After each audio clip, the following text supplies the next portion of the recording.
Here are 10 Vault Hunters things you might be doing wrong every day. Number 1. When you're choosing to automate mining, drills might seem like the obvious choice from Create, but it might actually be better to take a step from Quark and use the iron rod to break stone instead. This does it much faster and doesn't require any knowledge stars. Number 2. When you need a trident or appears in your vault altar, then it might seem like a pretty hard task to get one, but sure enough, with just some vault materials, you can craft a trident. The only downside to this is that if it appears in your first vault altar, you're gonna still have to hunt around. And that happened to me. True story. Number 3. Mining with a pickaxe might seem pretty slow, but using a pickaxe will just waste vault materials. But you don't have to waste vault materials if you use Rush or Speedy, as these give you their effects for a little bit after, and so you can be faster and mine faster. Now, this is the same thing as if you just used a beacon, but if you don't have full beacon coverage, then this will do.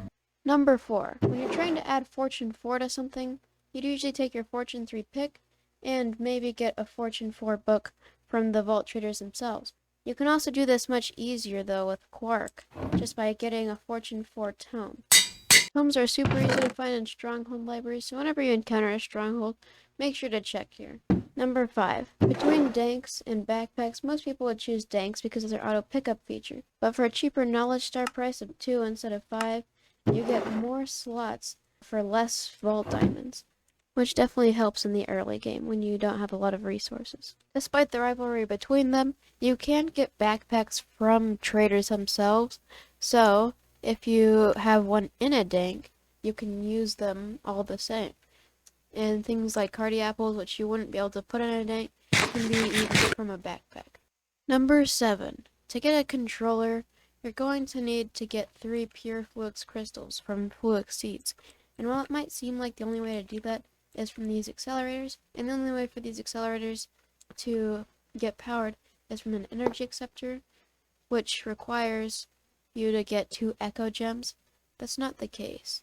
You can actually just put this in normal water, and even though it takes about 8 hours, that's 8 hours instead of 2 echo gems. Number 8. When you're doing resource gathering, don't just use an axe or a pickaxe, hire your pickering to help. You can see even with a low level of vein miner, you can still get a ton of blocks just from throwing this around the place. So I'd recommend using it for resource gathering, but make sure it doesn't get too low. Number 9. Need charcoal for the altar. It might seem like the only way to do that is by smelting logs to get charcoal, but that might be too slow. So instead, let's use an auto smelt paxel and just vein mine trees. And we get the experience as well as the charcoal immediately. And while it might not be your style to use the paxel for this sort of thing, if you've got one lying around from your fortunate hunt, then you may as well use it. Number 10. When you get a bunch of puzzle blocks, don't just leave them at home. Instead, you can use the backpack tip from earlier to carry them along the way. Unfortunately, it doesn't work with scavenger hunt items, but you can still bring eggs in there. And on that note, I hope you've enjoyed, and I'll see you in the next episode. Bye!